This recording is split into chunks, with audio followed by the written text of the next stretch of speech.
नमस्कार, मी कीर्ती गायकवाड. स्वागत आहे आपलं आय न्यूज 28 मध्ये. चला तर मग जाणून घेऊयात महाराष्ट्रातल्या ताज्या घडामोडी. डहाणू येथे भारताचा कम्युनिस्ट पक्ष मार्क्सवादी पक्षाच्या वतीने संयुक्त किसान मोर्चा आणि केंद्रीय कामगार संघटनेचे आवाहन.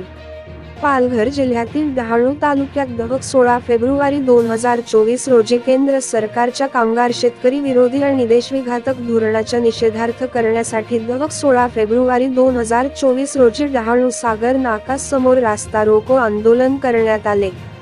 या आंदोलन झाल्यानंतर डहाणू पोलिसांनी सर्व कार्यकर्त्यांना अटक करण्यात आली.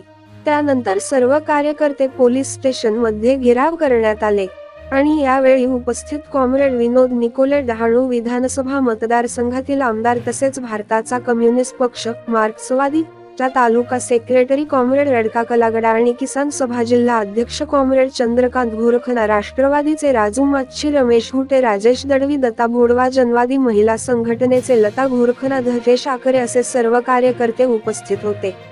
मागण्या: 1. मोदी सरकारने आणलेले प्रकल्प शेतकऱ्यांना बेघर करणाऱ्यांचा निषेध. 2. वाढवण बंदर आणणारा मोदी सरकार आणि शिंदे सरकारचा निषेध. 3. दिल्लीतील शेतकऱ्यावरती ड्रोनने आसुगोला गॅस सोडणारा मोदी सरकारचा निषेध असो. 4. आरोग्य, शिक्षण व रेल्वे खाजगीकरण, विमानतळ, वीज विमा कंपन्या सर्व खाजगीकरणावर आळा घाला. रिपोर्टर रहीम कुरेशी, डहाणू विधानसभाची रिपोर्टर.